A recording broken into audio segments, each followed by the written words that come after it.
Hello, everybody, and welcome to another edition of the Bengal Tiger Podcast. I'm Matthew Brune, and joining me once again is Shea Dixon. Shea, buttoned up. You ready for Brian Kelly in 2 hours? Yes, I got up and showered and dressed early and got the tidbits on the site, and I'm ready for Brian Kelly. 2.5 hours Yes, away. hard working site we have here. Wearing button ups at home, ready to answer your questions in this mailbag podcast.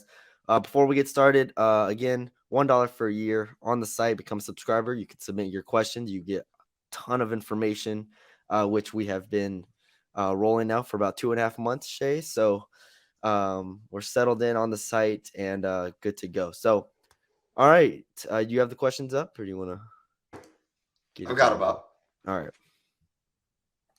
All right. Obviously, LSU coming off a 13-10 win at Arkansas. The spread set at 3 points all week. Matty B. Everybody asked why. It's because Vegas knows everything, guys, Just and they were right. Actually, everything. I think it ballooned to like 6 whenever KJ was out. Jefferson was ruled out right before the game, and then obviously they played a little not Like, musical chairs. They just played two different quarterbacks when yeah. things didn't go right for them. But not a shocker. But LSU wins. LSU then, right when they landed, actually found out they were SEC West champions because Alabama beat Ole Miss in a very tight game. And Yeah. LSU will now face Georgia, who won on Saturday night. So book your tickets to Atlanta, guys. Maddie B and I will be there. We are booking our tickets today. So we'll see many of you in December. And yeah, that sets the stage. You know where we're at now. Let's do a little mailbagging. Mr. Virgo, what factors do you think played a role in the offense playing so terribly against Arkansas, or was it just an off game? Matty B, 284 total yards, notably passing yards 86, held under 100. I'll let you give your thoughts. I thought Hmm. Auburn and Arkansas gave LSU fits in a similar way, which I thought Arkansas just had a really good game plan. I think Barry Odom was a very good DC. And I think you brought up a good point on the post game pod. I think you're allowed to have bad games, obviously, but I do also think that Jaden Daniels, 2 turnovers in the first, 3 possessions, as you noted, Matty Yeah. B, that's not something he's dealt with this year. And I think that probably got in his head a little bit. Yeah. I think that kind of set the tone to where he didn't want to be the reason they lost the game. And so you might have seen him hesitate on some throws that he's been making the past few weeks. Yeah, we talked about on the post game pod. I thought Arkansas's game plan was really solid.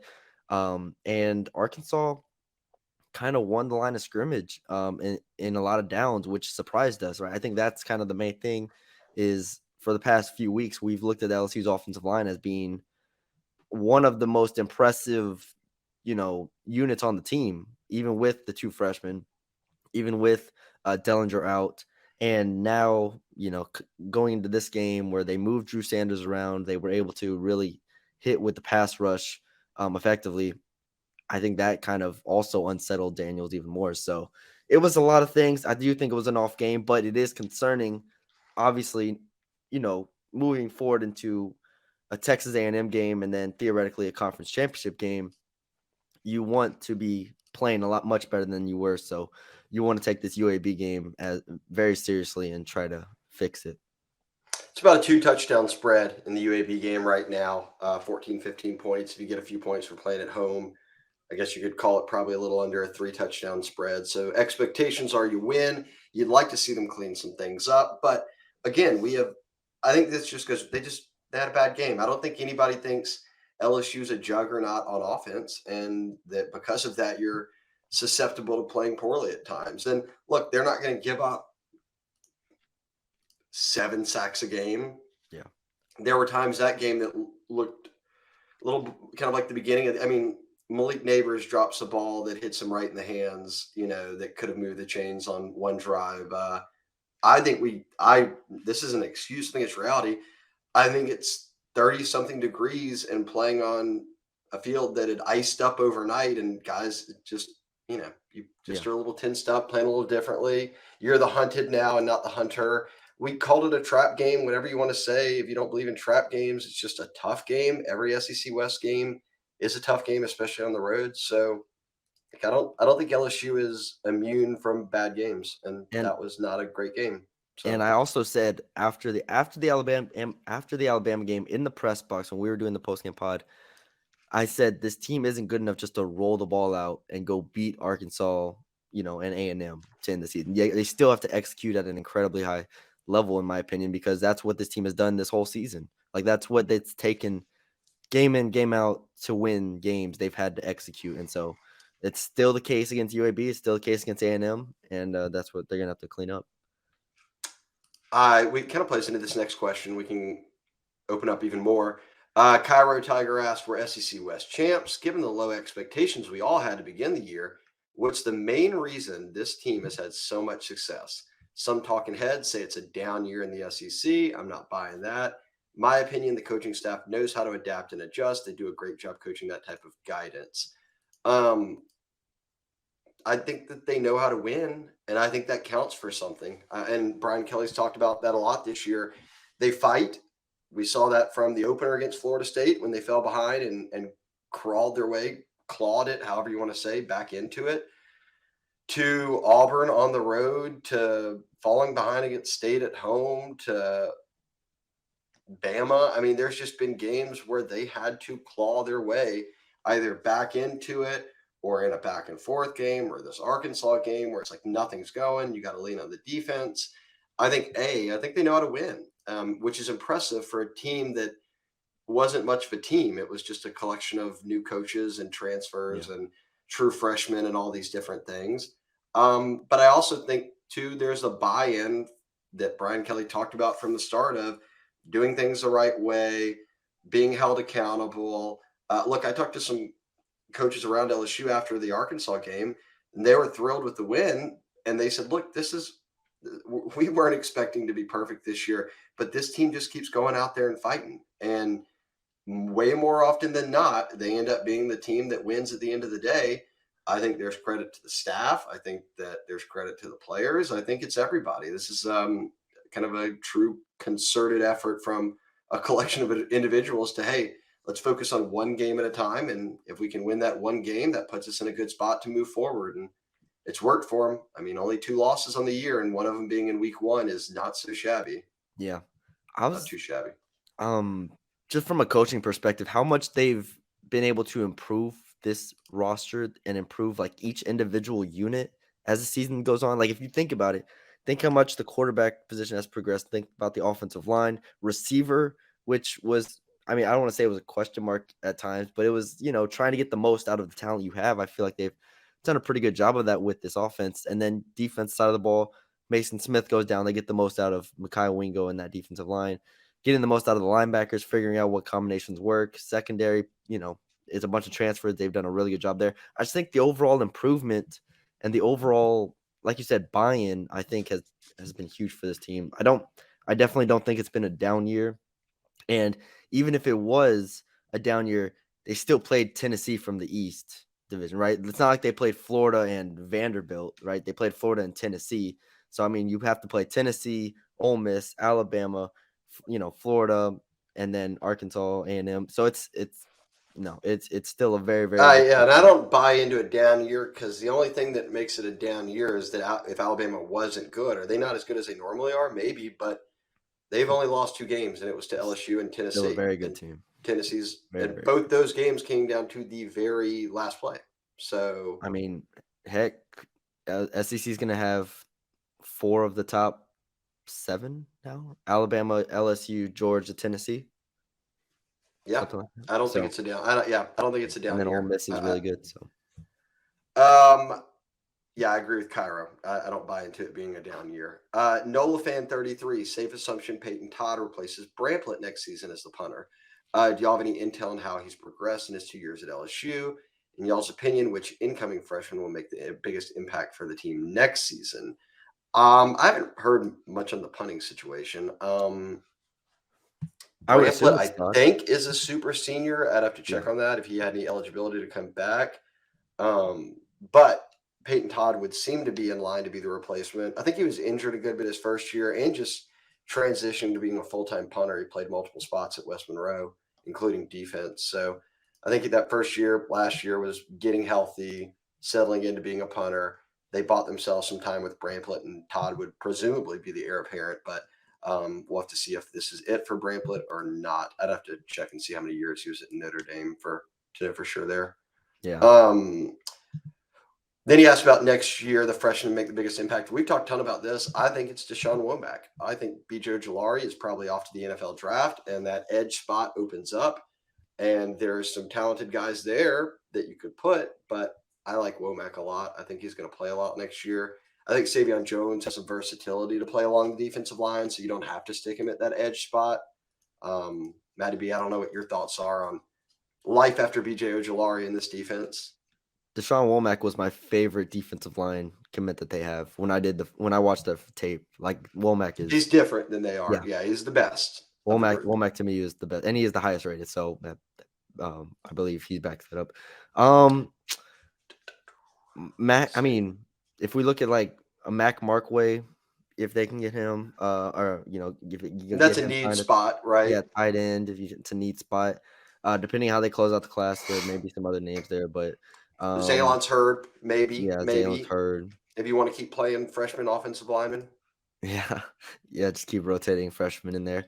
I mean, corners. I assume they'll hit the transfer portal for a corner or two, and then you do have a couple young guys there. But a guy like Dalen Austin can finish line. It's Dalen hard. Austin could be a good choice. Dalen Austin's had a very good senior year. Yes, for sure. So I think this is a conversation to have after signing day.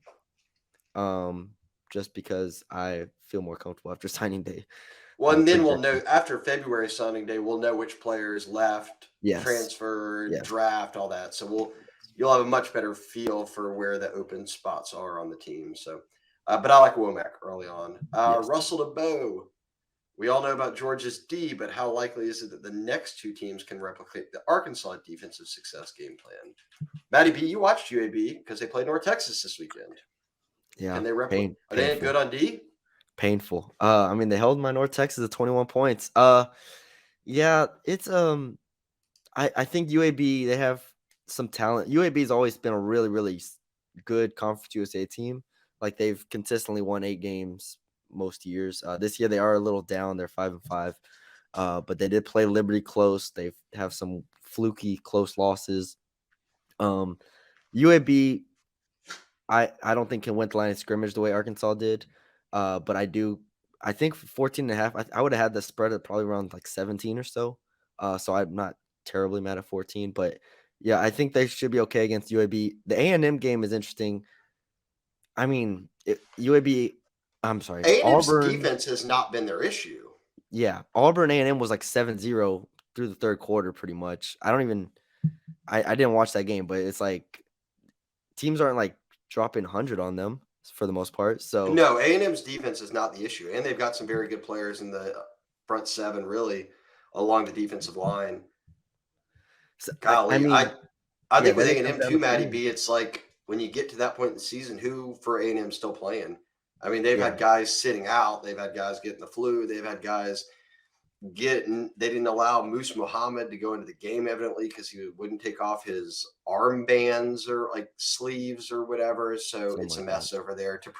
To predict what A&M could do in 2 weeks from now would be a lot because you don't even know what A&M's up to against UMass this weekend. So yeah, I do think A&M's got a good D, and certainly they could attempt to replicate that, but you would hope that LSU then can counter it with knowing, hey, look, we've run into 2 teams that defended us this way, and we didn't have much success with it. And how do we get away from that? So I think it starts on the offensive line. I think the offensive line will play better than what it did against Arkansas, and I think that'll go from there.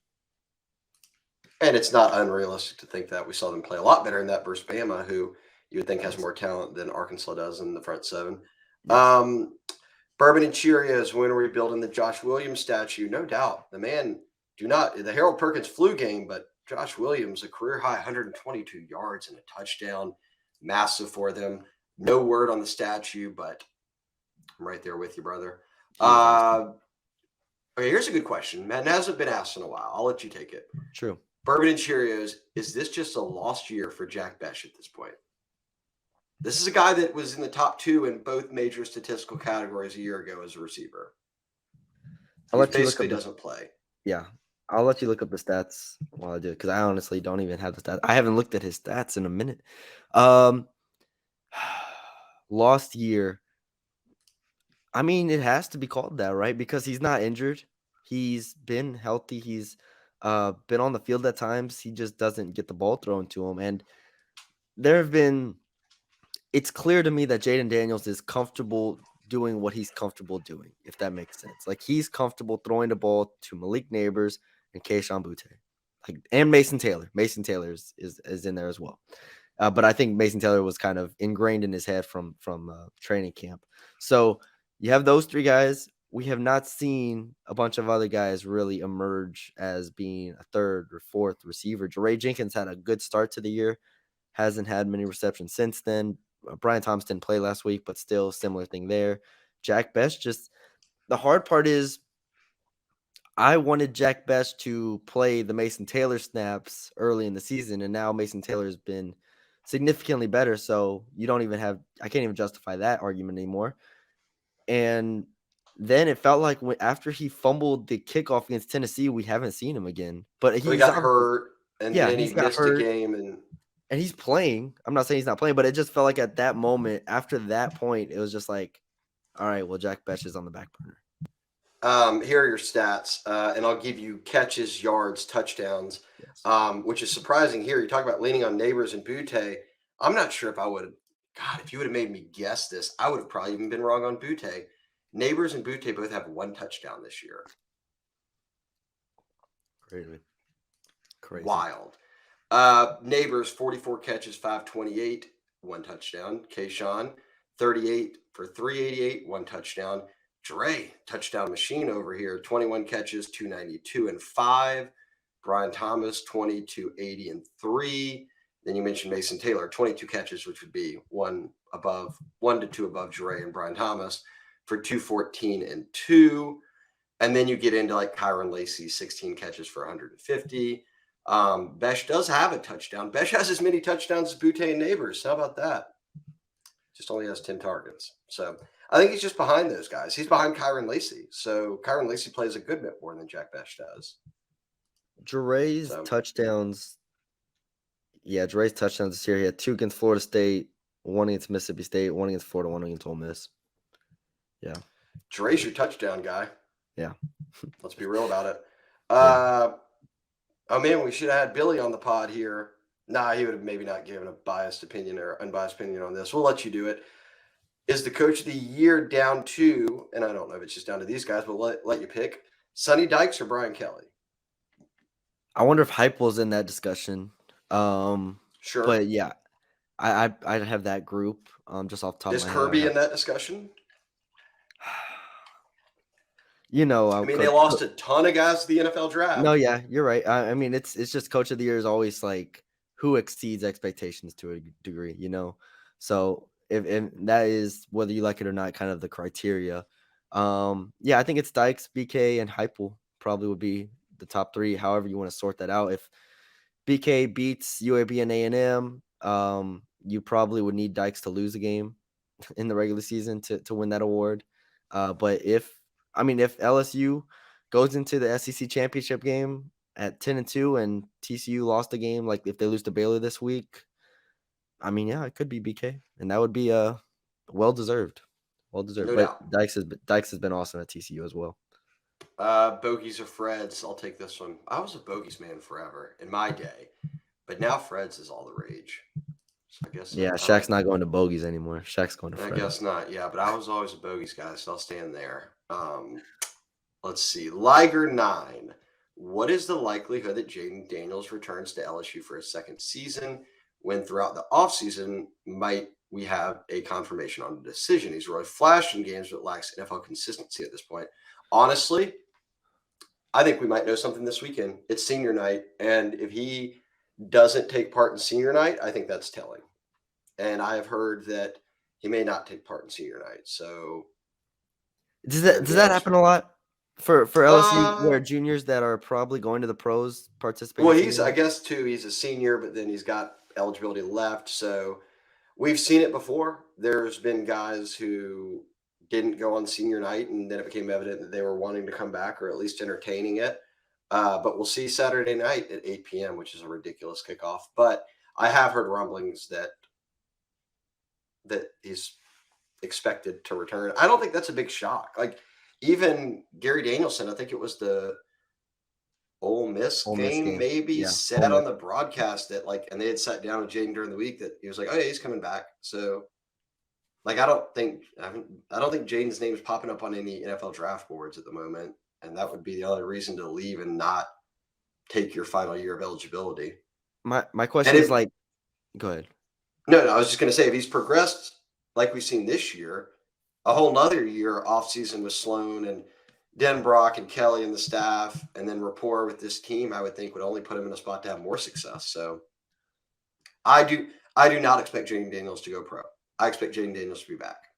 My question, separate question to that, because that's what I'm kind of. You brought it up, and I'm interested in. So is like BJ Ojolari gonna participate in senior night?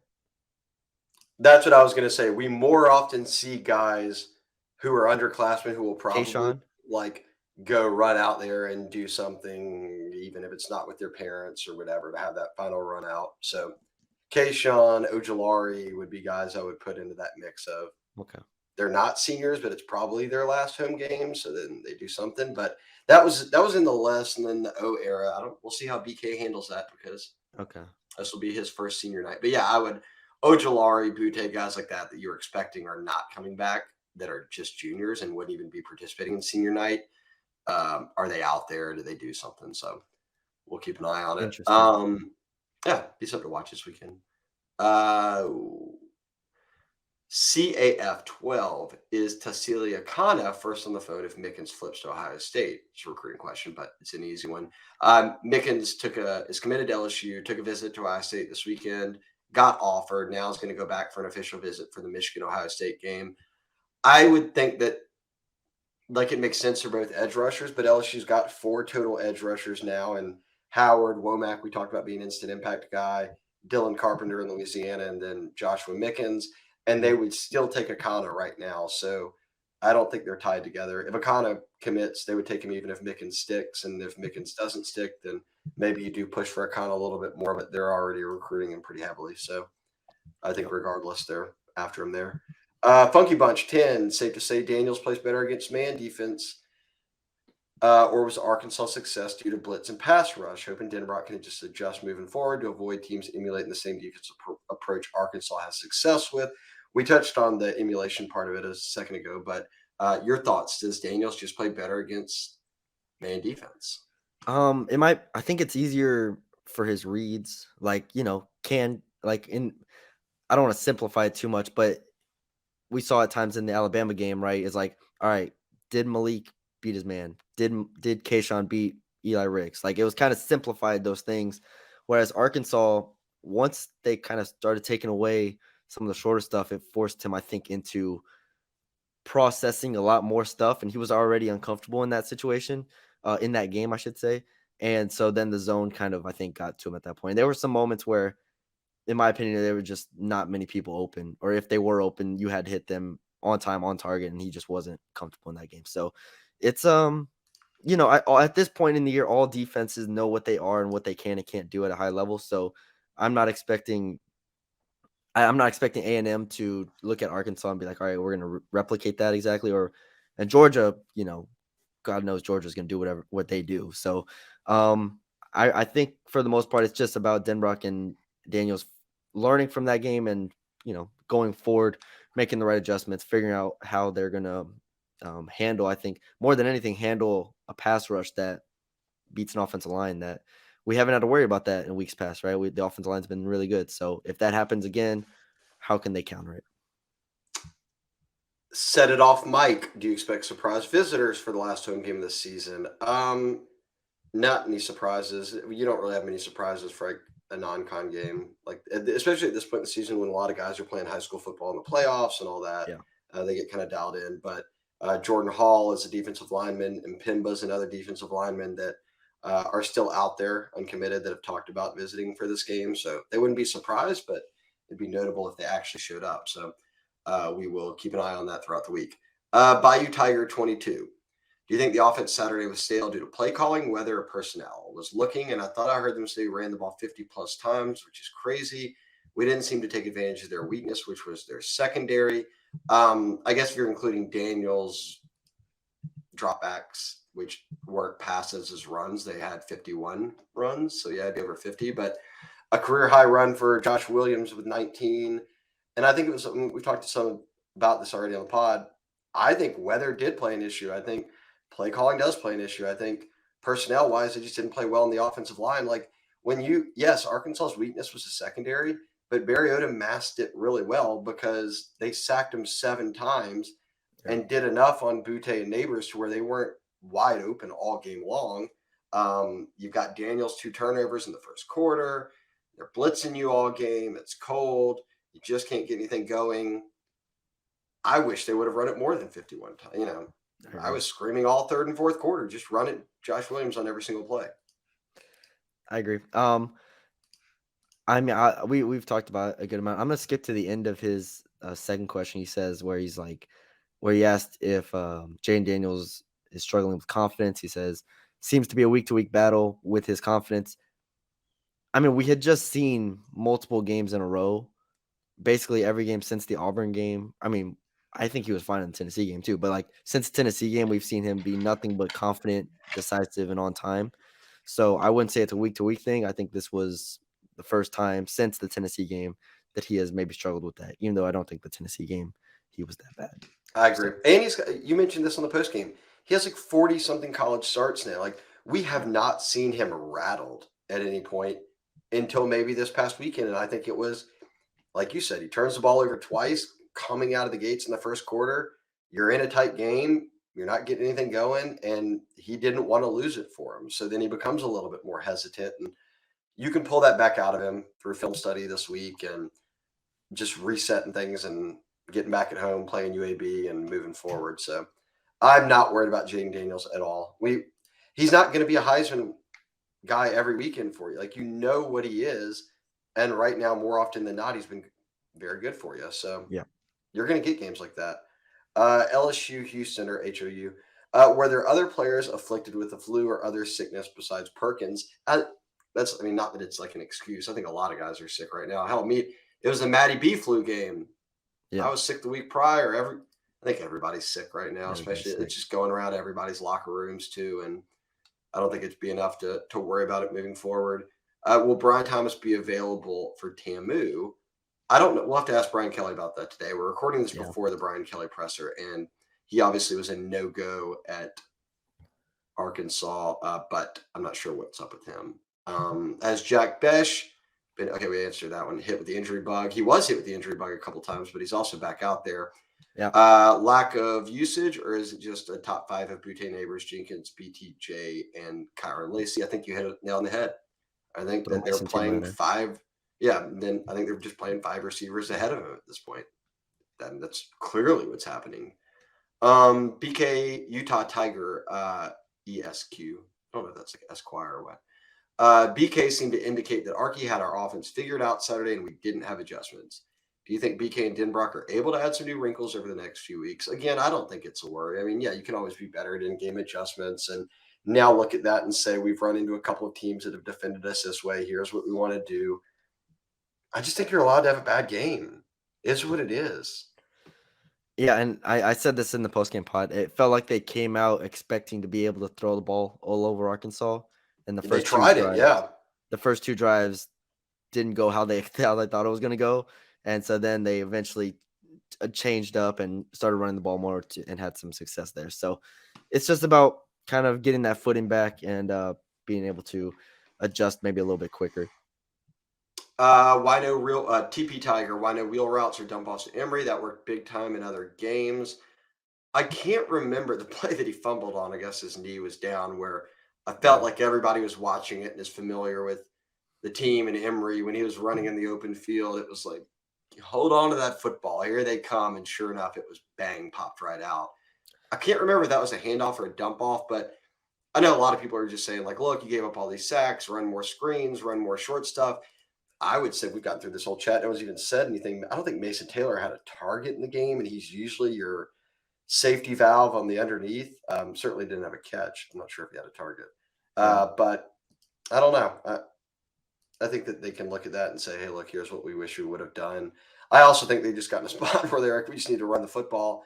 And when they did have pass plays called, a number of times they had procedural penalties that then back you up, and then you're really all out of sync. So yeah, I'm with you. I like the Emory stuff, the wheel routes, all that, and I think we'll see more of it. I agree. Grape Swish. Do we have a shot to beat UGA, or is this Avengers in game 1 and 14 million type of thing? The more I think about it, the more hopeless I feel.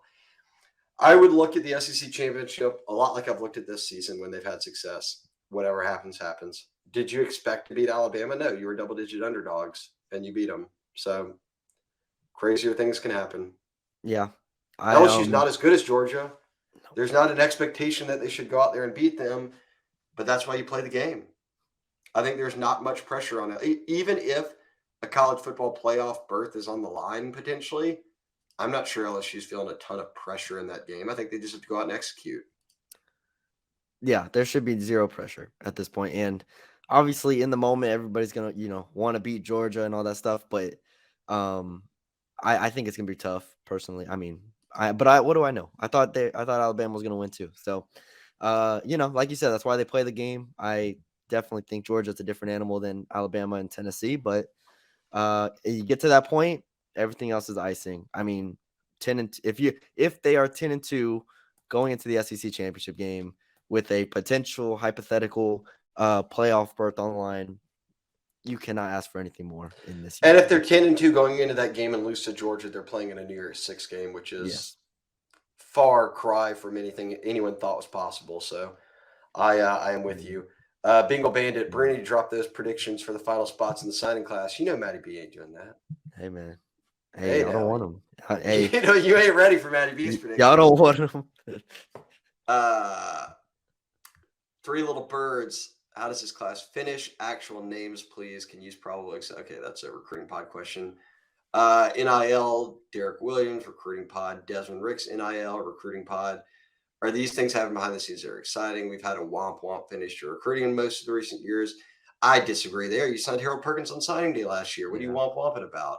Will we finish strong or womp? Oh, man, Three Little Birds. Getting nervous. Oh, man. We'll talk about a lot of that tomorrow with Billy on the recruiting pod, but yep, I think they'll finish fine. Last one, Bourbon and Cheerios. Do you need to wait until after Thanksgiving to put up Christmas lights?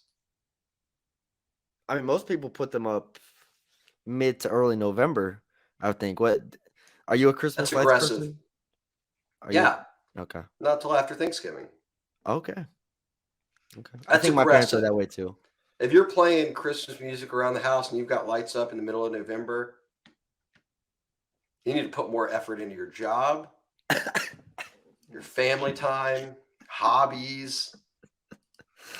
Oh my God, people get you don't like Christmas spirit in November 15th? No. Dang. The people that, and here's what really makes me mad, the people that are so responsible that they've already gotten all their Christmas shopping done. Oh, that frustrates you. That's aggressive. That is so aggressive. I'm paying for expedited shipping out here on December 20th, and you guys are buying in the summer. Oh my God, that's funny. That's all funny. Right.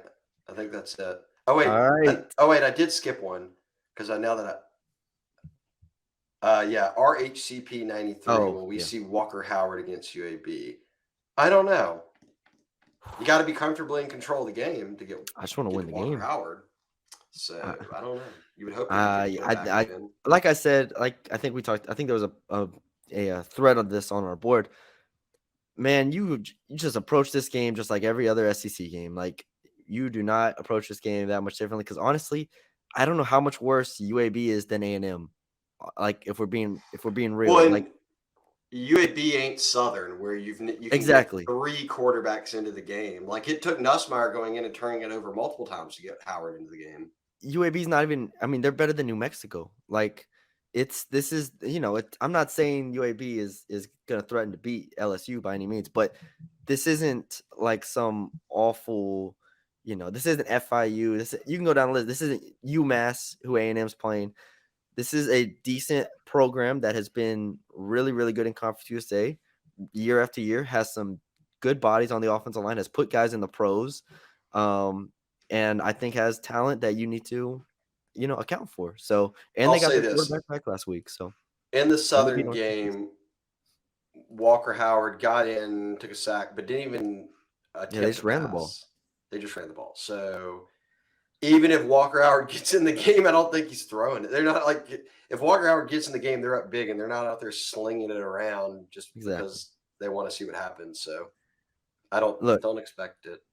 Get the offense right against a really solid UAB defense, and go from there. That's all my focus is. Get the offense right, get some confidence, and then go into A&M because I just can't imagine approaching this UAB game like they're Southern or like they're New Mexico. This team is significantly better than both of those teams. So we'll see. That's it. And that's all. That's it. There we go. Let me put the hat on. That's all we got for y'all today. Like Shea said, we'll have the recruiting podcast out tomorrow. Brian Kelly presser at 12 o'clock today. That'll be up on our channel as well, so check that out. And subscribe to the Bengal Tiger for $1. You can send in questions. I mean, all those recruiting questions y'all asked, actually, in my opinion, have been answered on the board several times over, whether it's names, class predictions, all that good stuff. And me and Billy have class predictions dropping today, both of us noon on Monday. So by the time you're listening to it, it's probably already up. Peep it. I didn't even check the planner. Didn't even know it wasn't on there. This is a surprise. I think we got bullied in.